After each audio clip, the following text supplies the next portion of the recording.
สวัสดีค่ะพ่อแม่พี่น้องสวัสดีFCทุกท่านเนาะค่ะกลับมาพบมาพอกับเจตาพารวยคือเก่าค่ะมื้อนี้เจตาก็จะวางแนวทางของลาวพัฒนาค่ะลาวพัฒนาออกไปแล้วเนาะค่ะพี่น้องเมื่อคืนนี้เนาะวันที่สามออกไปแล้วตาบรรทัดค่ะ FC ตาบรรทัดเป็นจังใดประวัติของเพิ่นประวัติวันที่สามค่ะ3 ตัวบน65486ล่างเนาะค่ะของตาบรรทัดค่ะออก45บน2 ตัวเนาะ45ล่าวออก54ออกตัวกลับค่ะออกตัวกลับของตาบรรทัดออกตัวกลับบน2 ตัวเนาะค่ะก็ถือว่าเดินอยู่เนาะค่ะเนาะถือว่ายังไม่หลุดเขาอยู่พี่น้องFCตาบรรทัดเขาอยู่ค่ะ2 ตัวบนเนาะค่ะมาไปรุ่นใหม่ค่ะไปรุ่นใหม่ไปต่อวันที่6เนาะวันที่6เป็นวันจันทร์ค่ะเป็นวันจันทร์กราบขอบุญขอบคุณตาบรรทัดหลายๆเด้อค่ะที่ให้แนวทางมาวางทางช่องของเจตาเนาะกราบขอบพระคุณเป็นอย่างสูงค่ะวิ่งรูดของตาบรรทัดให้มา1 กับ 4ค่ะ1 กับ 4 2 ตัว4 หาง17 18 49 48ค่ะแล้วก็16 46 6 หางค่ะ6 หางดูข้างล่างนี่อีกของตาบรรทัด6 หางค่ะ3 ตัว3 หาง148 417 118ค่ะวิ่งรูดเพิ่นเด่นตัวเดียวเด้อค่ะเด่น1ร่อง4 2 ตัวเน้น3 หางค่ะ18 49 46ค่ะเพิ่นเน้น3 หางเนาะค่ะ3 ตัวหางเดียว118ค่ะของตาบรรทัด FC ตาบรรทัดจะตามต่อวันจันทร์แคปหน้าจอค่ะไปต่อกับตาบรรทัดแคปหน้าจอไว้พิจารณาเนาะค่ะพี่น้องเลขทุกตัวเอามาวางเพื่อเป็นแนวทางค่ะโปรดใช้วิจารณญาณในการรับชมเป็นอย่างสูงเป็นเพียงแนวทางเนาะค่ะเพียงแนวทางพิจารณาเอาชอบก็จัดขัดก็ผ่านเนาะค่ะ FC ของตาบรรทัดถ้าชอบแคปหน้าจอค่ะแคปหน้าจอไปต่อวันจันทร์เนาะวันจันทร์2 ทุ่มครึ่งค่ะ2 ทุ่มครึ่งไปต่อกับตาบรรทัดต่อไปค่ะต่อไปคุณยายใจดีค่ะคุณยายใจดีเข้าไป654บน3 ตัวล่าง86ของเพิ่นเข้าไปหาเนาะค่ะเข้าไปวิ่งรูดหาให้เพิ่งประวัติจักหน่อยนะคะพี่น้องวันที่1เพิ่นเข้าไป95ตัวนิ่มตัวเจาะเนาะค่ะล่างวันที่1ที่ผ่านมาวันที่29 27ตัวเน้นตัวเจาะที่ผ่านมาล่างค่ะล่าง2 งวด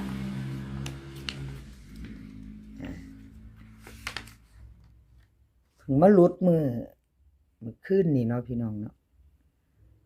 หลุดวันที่3ของคุณยายใจดีเข้า2 งวดติดเนาะค่ะ2 งวดติดแล้วก็มาหลุดวันที่3เข้าตาวิ่งหลุด2 ตัวมา1 ตัวเนาะค่ะวันที่3เข้าไปตาหาเนาะคุณยายใจดีเอา FC จับตามองค่ะถ้าชอบก็จัดไปพิจารณากับคุณยายใจดีใหม่เนาะค่ะแนวทางใหม่ของเพิ่นแนวทางใหม่มาแล้วค่ะคุณยายใจดีก็ถือว่าเดินดีอยู่เนาะค่ะพี่น้องถือว่าเดินดีอยู่4 งวดก็วิ่งรูดเข้าตัว1 2 งวดแล้วก็2 ตัวเข้า2 งวดเนาะค่ะรวมแล้ว4 งวดยังบ่ทันหลุดคุณยายใจดีค่ะลาวพัฒนาวันที่6ค่ะวันที่6เป็นวันจันทร์เนาะวันจันทร์วิ่งรูดค่ะเพิ่นให้มา1 กับ 6 2 ตัว4 หาง1 2 1 3 6 4 6 3 6 หางพี่น้อง6 หางลืมอีกแล้วเจตา2 ตัวนี่จะ6 หางค่ะ แต่เจตาเขียนเป็นลายๆตาเนาะพี่น้องเนาะเขียนเป็นนั่นแนวทางยาวไปบ่แม่นลายตั้งนะเหลือมาแบบนี้แม่นเนาะพี่น้องก็อ่านไปจังซี่เนาะเราจะลืมข้างล่างโอ้เจตาเจ้าอย่าลืมเด้อบัดนี้14กับ61ค่ะ2ตัว6หางค่ะเบิ้ล1166 3ตัว3หาง164 612 663ค่ะ2ตัวเน้น3หาง1314แล้วก็61ค่ะของคุณยายใจดีของคุณยายใจดีค่ะนี่จะเป็นงวดที่5ของเพิ่นแล้วเนาะพี่น้องเป็นงวดที่5จะมา2ตัวหรือจะมาตัวหนึ่งรุ่นกันใหม่รุ่นกันต่อมา3ตัวมา3ตัว2ตัวพู้นแล้วเจตาว่าติอย่าให้มาเด้อ2ตัวมา1ตัวว่าติเป็นกำลังใจให้ค่ะแม่นอยู่มาอะไรก็เกิดขึ้นได้หมดล่ะค่ะอาจจะมาตรงๆก็ได้เนาะแคปหน้าจอค่ะใครจะไปต่อกับคุณยายใจดีแคปหน้าจอไปต่อค่ะไปต่อเจ๊อุ๋ยไปต่อกับเจ๊อุ๋ยเนาะค่ะเจ๊อุ๋ย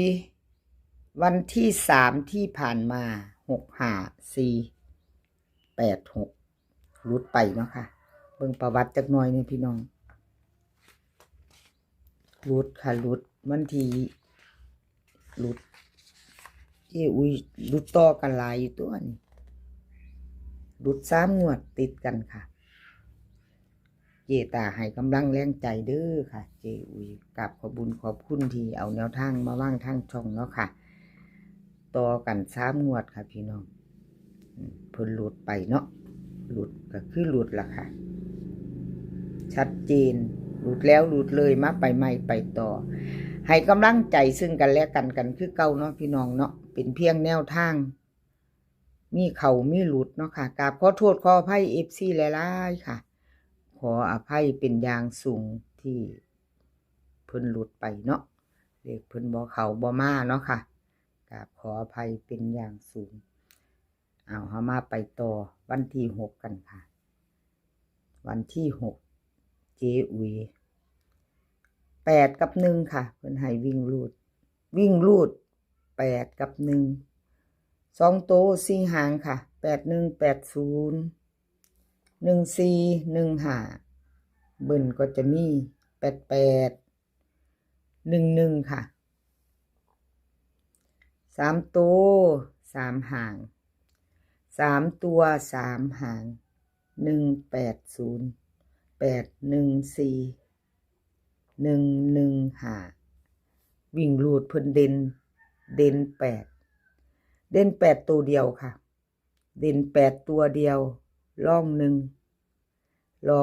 เด่น8 2ตัวค่ะ2ตัวเพิ่นเน้นให้2หางเน้นให้มา80ค่ะ80กับ14 3ตัวค่ะ3ตัว1หางค่ะ3ตัวนี่ให้1หางเนาะ180เอาชอบกระจัดค่ะคัดกระพานเลขทุกตัวเอามาวางเพื่อเป็นแนวทางเนาะค่ะเป็นเพียงแนวทางเนาะหลุดไปก็กราบขอโทษขออภัยค่ะแล้วก็กราบขอบบุญขอบคุณ FC หลายๆค่ะที่เขามารับชมรับฟังเนาะค่ะแล้วก็มาคอมเมนต์มาให้กำลังใจเจตาเนาะกราบขอบพระคุณเป็นอย่างสูงค่ะกราบขอบคุณหลายๆเพิ่นก็มาคอมเมนต์มากดหัวใจให้เป็นกำลังใจให้เด้อเจตาว่าซั่นโอ้ยกราบงามๆกราบขอบคุณเป็นอย่างสูงค่ะที่มาให้กำลังแรงใจเจ๊อุ๋ยกับคุณยายใจดีค่ะแคป1ได้2ค่ะพี่น้องแคปไว้ถ้าชอบคลิปนี้ก็ฝากกดไลค์กดแชร์เนาะค่ะถ้าชอบคลิปนี้เฮาก็ชอบของผู้ใดเจ๊อุ๋ยค่ะคุณยายใจดีแคป1ได้2ค่ะแล้วก็ของตาบรรทัดค่ะตาบรรทัดแคปหน้าจอไว้เอาไปลุ้นกันวันจันทร์เนาะค่ะลุ้นวันจันทร์ คลิปนี้ก็ขอให้พี่น้องโชคดีค่ะขอให้มีความสุขขอให้สุขภาพร่างกายแข็งแรงกันทุกคนเดินทางไปไสก็ขอให้ปลอดภัยเดินทางไปขอให้มีโชคค่ะกลับมาก็ขอให้มีชัยคลิปหน้าพบกันใหม่ค่ะคลิปนี้ก็สวัสดีค่ะ